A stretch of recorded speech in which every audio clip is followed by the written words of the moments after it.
Bonjour et bienvenue à Sa parole pour aujourd'hui. Le thème du jour?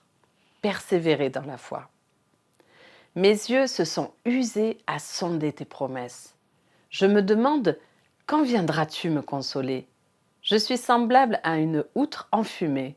Pourtant, je ne délaisse pas tes ordonnances. Psaume 119, verset 23. Combien de fois nous est-il arrivé d'espérer dans la parole de Dieu pour une raison quelconque sans avoir vu de résultat? Combien de fois avons-nous prié pour une guérison qui n'est jamais venue ou une promesse divine qui ne s'est pas accomplie? Il est normal que de telles situations entraînent une diminution de notre foi et de notre espérance. Pourtant, la Bible nous invite à ne pas nous laisser décourager et à persévérer. Notre corps peut être usé par l'attente de vivre la réalisation de promesses bibliques. Nos yeux fatigués de pleurer sans être consolés. Notre âme blessée d'espérer sans cesse une guérison ou une délivrance qui n'a pas encore vu le jour. Mais la parole de Dieu nous incite à ne jamais perdre espoir. Nous sommes poussière et ne connaissons pas les projets de Dieu, et que trop peu des réalités spirituelles qui régissent notre vie et le monde.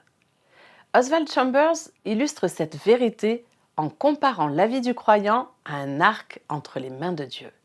Celui-ci tend la corde de plus en plus fort, et de temps en temps, le croyant s'écrie qu'il va rompre. Mais Dieu n'écoute pas, car lui seul sait jusqu'à quel point il peut tendre l'arc avant de relâcher la flèche qui accomplira son dessein.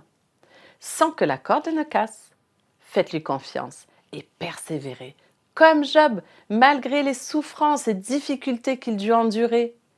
Même si le contexte d'Habakkuk 2 au verset 3 est particulier, il nous invite à ne pas nous décourager lorsque nous attendons l'accomplissement d'une promesse divine. Car c'est une prophétie dont le temps est déjà fixé. Elle marche vers son terme et elle ne mentira pas. Si elle tarde, attends-la, car elle s'accomplira. Elle s'accomplira certainement. Habakkuk 2, verset 3. En effet, aucune des paroles de Dieu ne retourne à lui sans avoir accompli sa volonté, nous dit Esdras 55, verset 11.